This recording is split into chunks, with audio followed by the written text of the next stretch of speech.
Olá, amigos do DKD! Sim, hoje eu estou sozinho e esse é o primeiro vídeo de uma série de vídeos que eu e o Maurício tivemos ideia de executar aqui no DKD. Qual é essa série de vídeos? Bom, iremos em cada vídeo falar de um fotógrafo, tanto da história quanto do trabalho deles, e hoje a gente começa com Robert Capa.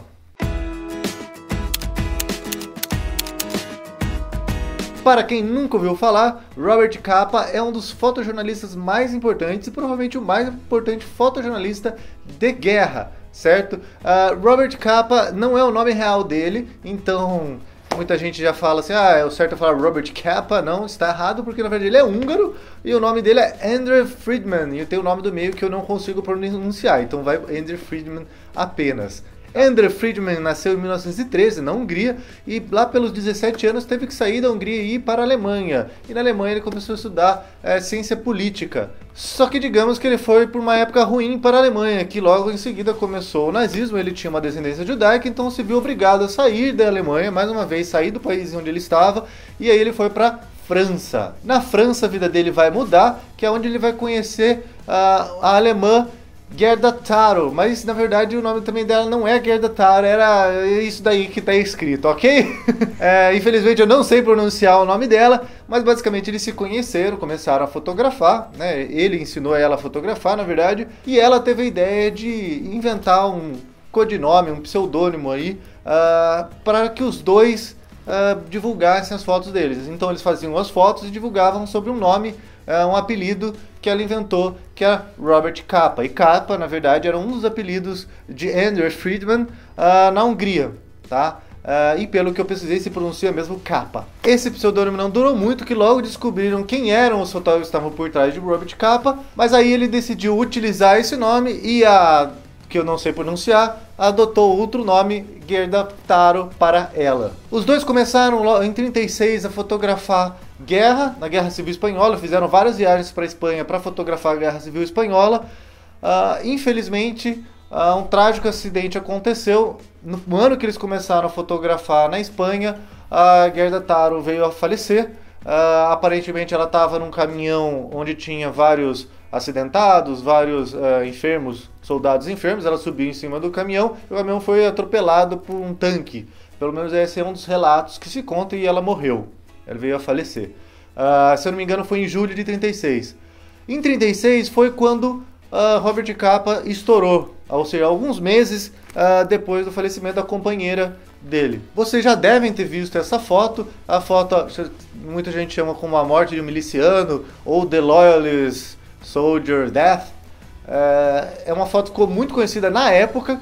Foi publicada no final de setembro de 36. Virou um símbolo da Guerra Civil Espanhola, rodou o mundo e causou um grande impacto por conta da proximidade com o acontecimento, que aí o soldado estaria sendo baleado na hora. Contudo, porém, essa é uma foto que teve grande polêmica. Muitos anos depois foi contestada a versão da foto. Como vocês podem ver na imagem, foi feito todo um estudo e aparentemente ela não teria sido feita no local relatado pelos editores, né, da revista e os editores do Capa. Estima-se que o local real da foto é cerca de 50 km distante do local alegado, e pelas datas e nas datas dos conflitos, né, em relação à data da publicação da foto, aquele local não teria tido nenhum conflito no dia que poderia ter sido fotografado. Então alega-se que foi fake, foi uma encenação. Mas a versão oficial só foi contestada mesmo depois que ele morreu. Então isso não impediu que ele se tornasse famoso e que continuasse fotografando. E ele fotografou muitas guerras, ele se tornou um especialista em fotografia de guerra, mesmo não gostando. Ele deixava várias vezes claro que ele não gostava de guerras, mas é aquela história, né? O cara meio que nasceu para isso, infelizmente não poderia fugir disso. E ele ficou famoso pela frase: se sua foto não é boa o suficiente é porque você não está perto bastante. Isso é uma coisa que pode ficar muito nítida nas fotos dele. Vocês podem ver pelas fotos que são fotos que realmente a pessoa tem que estar muito próxima do acontecimento. Não foram feitas com teleobjetiva, né? Ou seja, não foram tiradas de longe.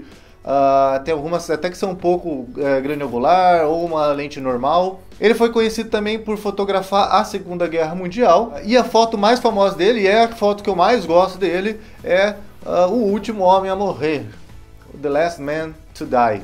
Essa foto, como vocês podem ver, é até poética, é estranho dizer isso, mas é uma morte, é a foto de uma morte que, de uma certa maneira, é bonita a foto, né? É difícil de conseguir pôr isso em palavras, mas é uma imagem impactante e traz uma beleza diferente. O curioso dessa foto é que ela foi feita em abril de 45 e um mês depois a Alemanha já teria se rendido. E nessa época, no começo de 1945, já tinha vários relatos sobre a rendição.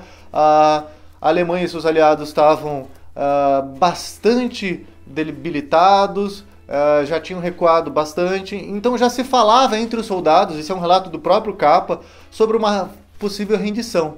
E aí ele estava junto com um grupo de soldados norte-americanos, e esse soldado de 21 anos veio a falecer. Foi um tiro meio de surpresa, aparentemente com um atirador de elite, um sniper, né? E aí ele se questionou se ele deveria fotografar aquilo ou não, porque a guerra já estaria no fim, quem precisaria, afinal de contas, ver mais uma pessoa morrendo?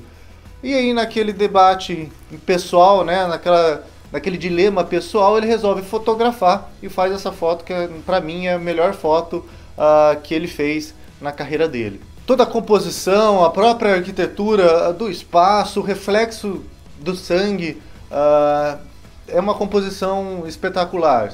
Outra curiosidade é que esse prédio em que essa foto foi tirada, quase foi demolido no ano passado, porque em 2011 ele sofreu um incêndio, foi abandonado e o prédio ia ser demolido. Alguns investidores, querendo salvar esse patrimônio, bancaram uma reforma, manutenção dele, então hoje ele está inteiro. Tem até um dos investidores, se eu não me engano, está morando no local, e também foi alvo de algumas exposições, e é chamada hoje de Kappa Haus, que Haus provavelmente deve ser casa em alemão. Capa foi amigo de muita gente, Picasso, Ernest Hemingway, tem fotografias de Picasso em momentos de lazer com o Capa, e no final da vida dele, lá final da década de 40, começo da década de 50, o Capa já se mostrava relutante a fotografar guerra, não queria mais, falou que não queria mais.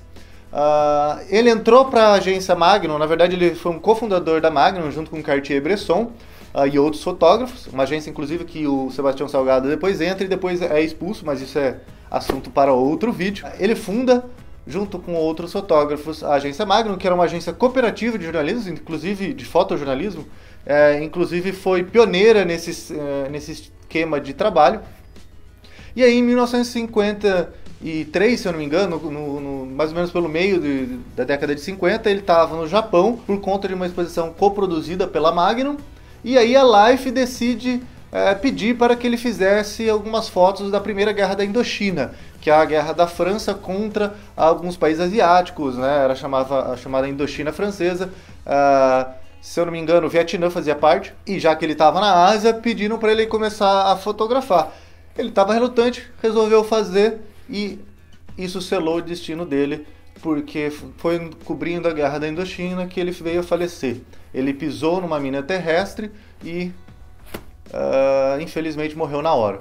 E ele morreu acreditando naquilo que ele acreditava, naquilo que ele pregava, que era que você tinha que estar perto dos acontecimentos para tirar boas fotos, porque ele estava dentro de um caminhão enquanto a tropa avançava, e ele decidiu que ele queria ir a pé para ir mais perto e poder tirar as fotografias dele, só que era uma área perigosa, cheia de minas terrestres, e infelizmente ele pisou numa delas. Os 40 anos de vida de Capa foram repletos de curiosidades, histórias e aventuras incríveis e de muita coragem. Uma outra curiosidade bacana é que ele, como eu disse, foi amigo de Hemingway, e ele, em 39, fez uma fotoreportagem junto com Hemingway, que na época era um repórter, e durante essa viagem que Hemingway teve a história, né? Criou a história para Por Quem os Sinos Dobram, que é um dos livros mais famosos aí de Hemingway. E aí, vocês gostaram de saber um pouquinho sobre Robert Capa? Eu particularmente sou fã do trabalho dele, e de todas essas curiosidades, e hoje até existe a medalha de ouro de Robert Capa Gold Medal, que vai para o trabalho de reportagem mais corajoso do ano. Nada mais do que justo que receber o nome dele. Se você gostou, dá aquele joinha. Se não gostou, paciência, mas dê alguma sugestão aí, que fotógrafo, se você gosta, quer que a gente fale um pouquinho da história dele, escreve aí que a gente vai atrás e faz um vídeo bacana. É isso aí e até a próxima!